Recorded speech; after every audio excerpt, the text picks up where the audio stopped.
Hi, everybody. I'm Andy Stanley. Does it get on your nerves when high-profile people go on television to confess their mistakes? They destroy their lives, hurt other people, and then they call it a mistake. Is it a mistake something you make on a math test? Well, I think we need a better word, a stronger word. And that's exactly what we're going to talk about right here on Your Move. Stick around.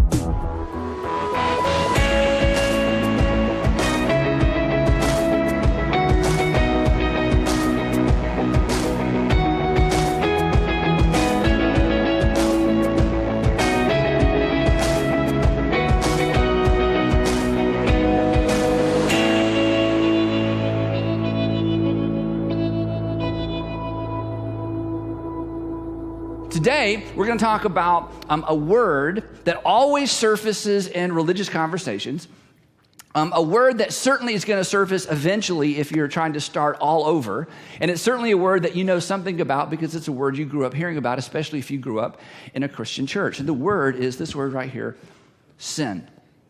Now, this is such an interesting word because in our culture, it is almost a purely theological term, isn't it? You don't really use this term unless you're talking about something that deals with God, okay? We don't use it in everyday life. You don't tell your children, honey, you sinned against your mother. I mean, you'd like to say that, but we just don't use it within that context. The only time we use the word sin is in relationship to God. This isn't a term you use in business. You don't say, hey, you need to come to my office. We need to talk about some of your sins. That would just be weird, wouldn't it, right? When the police pull you over, you don't get a sin citation. You know, we give you a little sin citation, okay? So this is a word that is almost purely theological. The other thing about this word, and the reason we resist it, and the reason we have to wrestle with it a little bit, because regardless of what religion you're considering or what you're coming out of or moving toward, this word or some form of it's going to pop up. The other reason that this is important for us is because it's such a heavy word. And I think part of the reason we resist it is if you were to acknowledge or say, I've sinned, that's kind of like a big exclamation mark at the end and you're done. It's like saying, I'm toast. It's over. There's no hope. I've sinned. Because sin, the idea of sin, doesn't leave us with any wiggle room. You can't say, but you see my grandfather and then my father and then me and then the reason is and my inner child. And, you can do all that, but when it comes to sin is like looking in the mirror and going, there's the problem. I've sinned. So what we've done in our culture, and for many, many, many, many years, is we've removed that word and we've substituted it with a word that's a lot easier for us to bear. And it is a terrible word. It doesn't even come close to the gravity and the weight of sin. And I understand why we did this, because sin feels so condemning. Sin kind of leaves me on the outs with God and with nowhere to go. I've sinned, the end, So what we've done, and you've heard this 1,000 times in culture. In fact, you've done this yourself. We have replaced the word sin with the word mistake. This is terrible, okay? And we're going to see this in just a few minutes. I understand why we do this. And so we see people, in fact, how many times have you seen some politician or some public official or somebody go on television in front of 8 microphones and confess a mistake? And you listen to the story, they blew up their family and they blew up their office and they blew up their reputation and they hurt the city and they keep talking about, I've made some mistakes and I've made a mistake. And you're sitting there as an adult going, okay, wait. That's not a mistake. I don't know what it is, but it's way bigger than a mistake. A mistake is something you make on a math test, okay? This was far bigger than that. A mistake is something you make when you're filling out your income tax return. Mistake is, you're trying to drive and look at directions at the wrong time and you make a left when you should make a right. That's a mistake. Buddy, what you did, or honey, what you did, that wasn't a mistake. That was way bigger than a mistake, but we use the term mistake and we kind of dumb it all down. Now, before you get all high and mighty, I just want you to think about this for just a minute. If I were to come in here and with no context, just walk in here and start cold, and if I were to say, and don't raise your hands, okay? If you're watching online or on television by yourself, you can raise your hand, but everybody else, just no hands, no elbows, okay? If I were to say, how many of you have some mistakes in your past? When you look back, you've made some mistakes in your past, Everybody would put their hand up. In fact, you would not put your hand up for, fear that somebody would look at you and go, sort of like you're perfect. I mean, everybody's made mistakes, right? Isn't it true? Everybody's made mistakes. Nobody's perfect. But if I were to come in here without any context and you just come walk right in and say, how many of you have sin in your past? Okay, let me just tell you about the front row with that question. The front row is like, because I don't know, is anybody raising their hand behind us? Is this, mistake? Okay, yeah, who hasn't made sin? It's like, whoa, but what's up with that? It's just there's something just so heavy. But so we've replaced it with the word mistake, and I think we need a different word, and I think we all know we need a different word. See, the idea of a mistake is insufficient knowledge. That's the whole idea of a mistake. I didn't know what I was doing. Now, I need to kind of twist this knife a little bit because this is a really, really important thing for us to wrestle with. The truth is, come on, sometimes, isn't this true? Sometimes we make mistakes on purpose. Now just think about that. Isn't it true some of the things that you've called a mistake, you did them on purpose? When somebody gets on television and confesses to some 4-year-long mistake, can you make the same mistake for 4 years and then at the end of 4 years when you're caught go, well, it was a mistake? Well, yeah, it was a mistake, but it was bigger than a mistake, right? And then sometimes, just to be aware, sometimes we plan our mistakes. What do you call a mistake that you planned?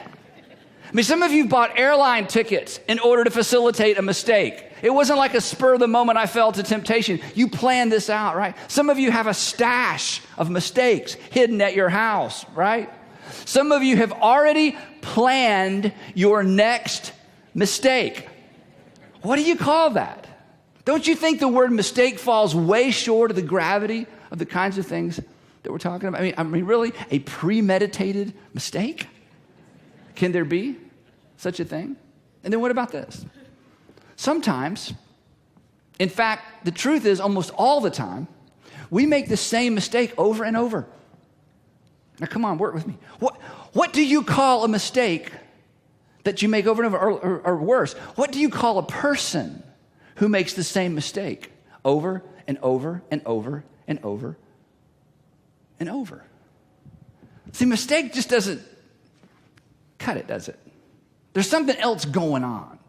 It's worse than a mistake. You know why? What do you do? What do you do with a mistake? Tell me, it starts with a C. You correct. Thank you. I heard that. You correct a mistake. That's easy. Make a mistake, correct the mistake. Hey, I'm going to go back 2 streets to take a right. Hey, I'm going to erase that and do it again. You correct a mistake. The problem is this. You can't correct you. And you're the problem. And I'm the problem. It's not that we make mistakes because you can correct a mistake. The problem is me. The problem is you. And come on, you have had a really hard time correcting you, right?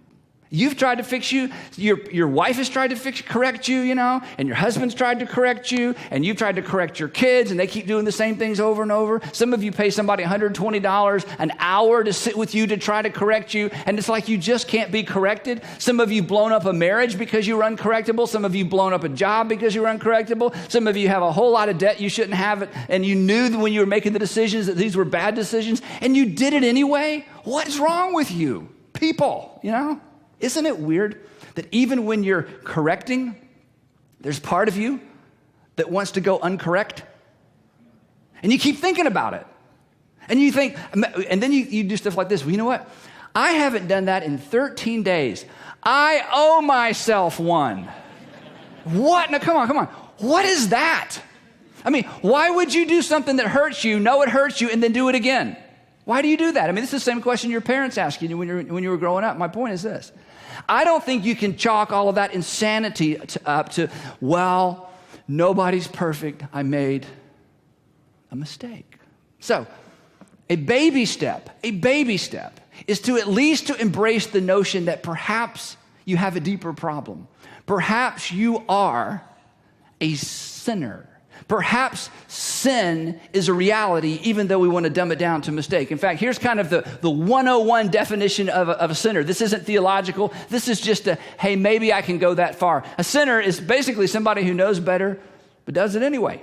When Jesus talked about sin, he talked about sin in connection to relationship. And Jesus said what all of us have experienced, that sin breaks relationships. Sin breaks relationships. If you've ever broken a relationship, it's because you did something that you shouldn't have done, or somebody else did something they shouldn't have done, or both of you did things you shouldn't do. And what happened? It broke the relationship. So because of that, Jesus' entire purpose of talking about sin was restoration, not condemnation. We think sin, we think condemnation. Jesus says, I want to talk about sin. I don't talk about sin. I feel so bad about myself. Jesus says, well, we've got to talk about sin because I can't get you restored until you're willing to accept the fact that you're not just a mistaker. You are, in fact, a sinner. Now, here's what Jesus knew. This is so important. Jesus knew that as long as you just think you're making mistakes, you will never seek the thing you need most to bring restoration. Because if sin breaks relationships, what restores relationships? Here's how we approach it. You've had this in your marriage or with your kids 1,000 times. You know, your husband does something that really he was just dead wrong. And you confront him and he says, sorry. How restored is the relationship around, okay, sorry? Is everybody like, oh, things are good? Now, come on, think with me. What's wrong with that? Or you confront one of your kids and they're busted and they know you've caught them and you told them not to, they did it anyway, and they go, Mom, okay, sorry. And they feel like, okay, I've done all I need to do. What's wrong with that? Why isn't that enough? Why isn't, okay, let's go on family vacation, have a good time. What's wrong with that? Now, here's what's wrong with it. Because they've acknowledged, okay, I made a mistake. So since I made a mistake, sorry for the mistake. Can we just go on? And something in you knows, no, we can't go on because sorry doesn't restore the relationship, does it? Now, this is important. As long as you think you are a mistaker, you will never seek forgiveness because mistakes don't require forgiveness. Because the mistake was, bad judgment. Mistake was, I didn't know any better. Mistake was, I'll try to do better next time. Mistake was, I just didn't have all the information. That's why somebody says, okay, sorry. And they think, hey, are we back? And you're like, no, you considered a mistake, but it damaged our relationship. Sorry, that's because you just think it wasn't a big deal. You think it was, nobody's perfect, so what? But you've damaged the relationship. The only way for the relationship to be restored is for the offender to acknowledge and embrace the fact that there was an offense. Somebody has to look at you in the eye and say, I'm sorry because I was wrong. And it wasn't a mistake. I did it on purpose. And I'm sorry. Now, here's Jesus' point. This is so brilliant. This is why I read the New Testament and go, nobody could have made this up. This doesn't fit the current religious system. This didn't fit, the pagan religion. This didn't fit anything. This was so new. Jesus comes along and says, your heavenly Father wants you to be restored to him. And the only way to be restored is to seek forgiveness. And the only way and the only reason you'll seek forgiveness is if you realize you didn't simply make a mistake. It's bigger than that. And the only way that you're going to be restored is to seek forgiveness, and you're not going to seek forgiveness until you acknowledge the fact that you have in fact sinned. And that perhaps it's worse than that because it's not the first time. You are a sinner. And Jesus says, but don't freak out because that's not the end.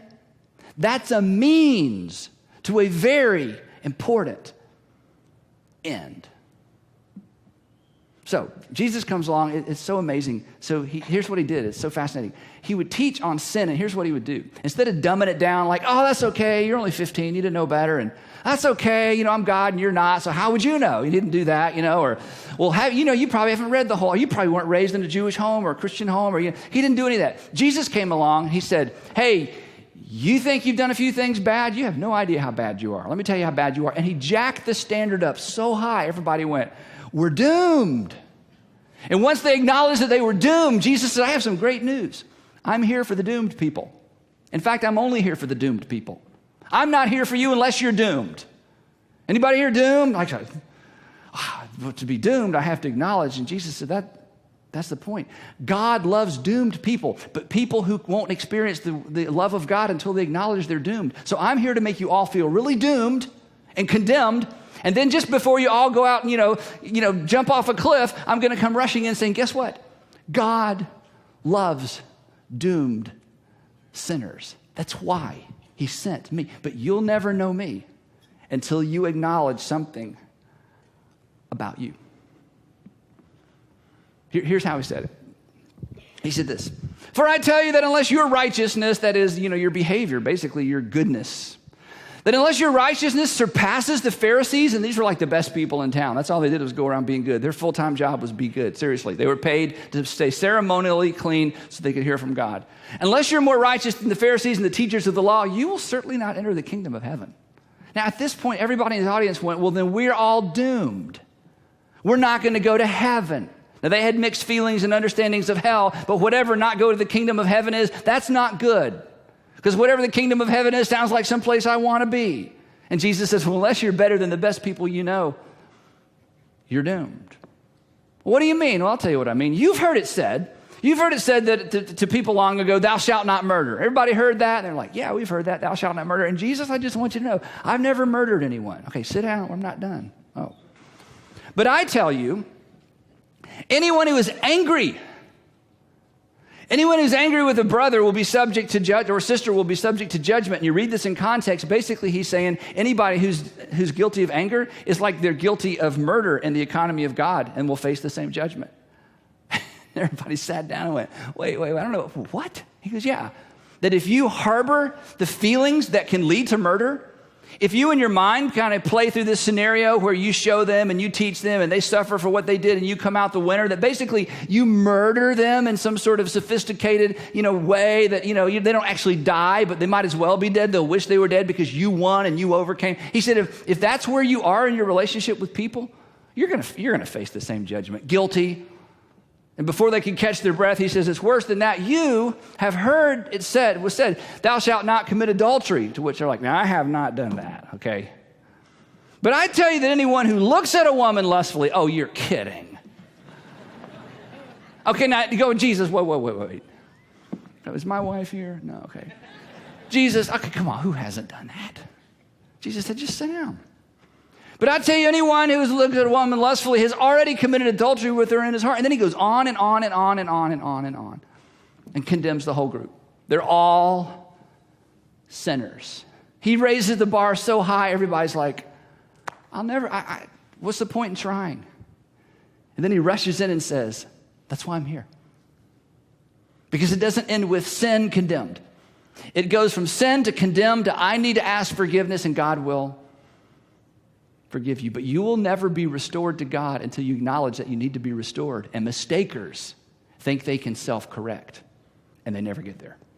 His most famous teaching in this regard was one day he's on his right, or like people who are so bad, really, literally, their attitude was eat, drink, be merry, have a good time, because when you die, you're going to go to hell. But at least you'll know people. That was kind of their thinking, okay?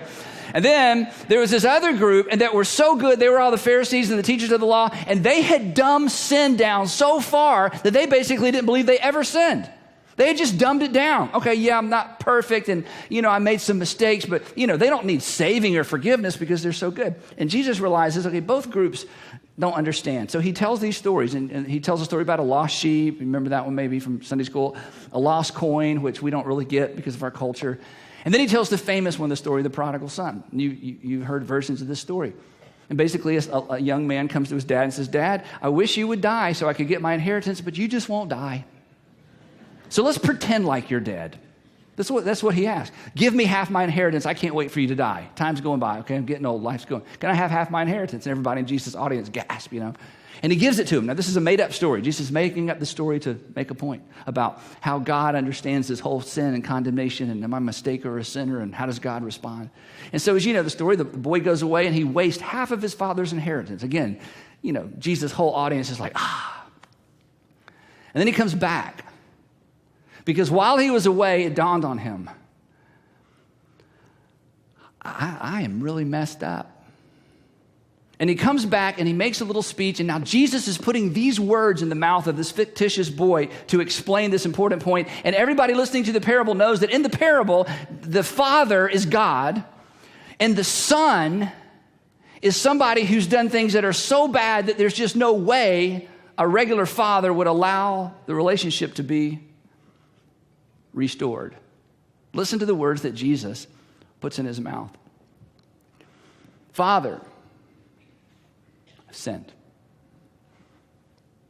Not, hey, Dad, things are tough, and can we have a little talk, and it's not really worked out the way, and let me tell you what happened, Dad. Okay, I had this job. I had this job, but then this guy, Father, I've sinned against heaven and against you. Now, I just got to pause, and I'm going to finish this, but listen to me. This is so important. For somebody out there, for somebody in here, you have never said these 3 words. Every time you get close, it's like, but, and, my counselor said, I have sinned. The Son is owning it. I have sinned against heaven and against you. I am no longer worthy to be called your son. Let me tell you how important this is. Dad, I recognize that our relationship is broken. I don't have a right to call you father. There is no reason you would call me son. I'm telling you, this relationship is severed, and it is severed because of my sin. Next phrase Jesus says in this story, but the Father says to his servants, doesn't even address the Son. And here's why. Because in the story, the Father heard those words and he knew, he's back. He gets it. He's recognized, please don't miss this. He's recognized what he's got to recognize if we are to be restored. If he'd walked in here and said, Dad, sorry. Okay, Dad, I'm sorry. But he said the magic words. I own it. I have sinned. And I recognize my sin severed this relationship. And the Father doesn't even address him. But the Father said to his servants, quick, bring the best robe and put it on him. Well, don't you want to hear where he's been? No, I can tell. Don't you want him to explain what happened to all the money? Nope. Are you not? Nope. I can see it in his eyes. He owns it. No more excuses. Now, we can be restored. And put it on him, put a ring on his finger, and sandals on his feet. 4, let me explain. Now, Jesus is putting all these words in the Father's mouth for the sake of the audience, and for your sake and for my sake, 2,000 years later. Can you imagine this was said 2,000 years ago, and somehow it was magically preserved? For this son of mine was dead. Wait, no, he wasn't dead. He was just, no. He was dead to me. We had no relationship. He was dead to me. It was severed. He was dead, but now he's alive. What made him alive? The fact that he owned that the relationship was dead. He was lost. Now, I knew where he was, but he was lost to me. Now he's found. So they began to celebrate. And what were they celebrating? They were celebrating the restoration of a relationship that would not have been restored if the son hadn't finally come to his senses and recognized, I'm not just a bad money manager. I'm not just a mistaker. It's not that I'm just not perfect. I've sinned against heaven and against my Father. And his dad said, and now we can celebrate because now the relationship is restored. And here's my point. Don't miss this. When you think about Jesus, when you consider the Christian faith, when you consider the restart button, if you're considering starting over, when you think sin, and acknowledging my sin is not a path that leads to condemnation. Sin is the way back to relationship. Because recognition of sin is what paves the way to restoration. That recognition of the fact that I'm a sinner, in our minds we think, well, once I say I'm a sinner, boom, the bottom falls out, condemnation, it's over. Jesus says, you haven't been listening to me. I don't know where you got that teaching, but you've not been listening to me. My point, my message is you've got to embrace who you are so you can become everything I want you to be. You've got to embrace the fact that there has been a severing in our relationship. You've been separated from God who loves you, and the only way back is to quit making those silly excuses and racking it up to the fact I'm human and da-da-da-da, and just look at me and say, I have sinned. And as soon as you do, I'm going to give you what a mistaker never asked for. I'm going to give you forgiveness. And I'm going to restore you to me. Now, I don't know what else you think about Jesus and what you thought about Jesus up until today. But when Jesus talked about sin, that was his message.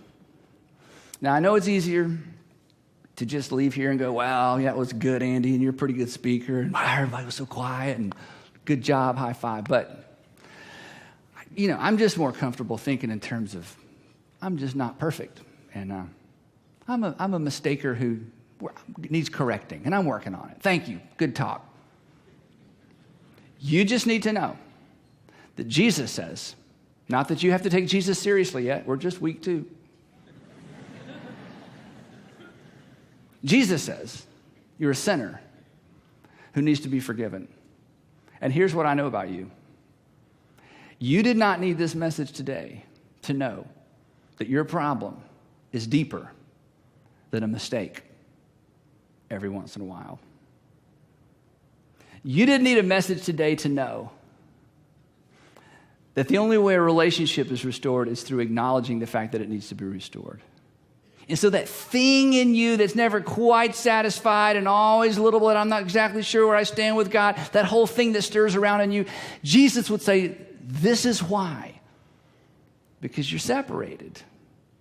And God wants to have a party. And the only way he can celebrate is for you to come back. But you can't come back as a mistaker. You have to come back as a full-blown sinner. And when you do, I'll say to you, stop sinning. It's bad for you, hurts you. But I don't condemn you because we are restored. Jesus always saw the acknowledgement of sin as a means to an end you can't get any other way.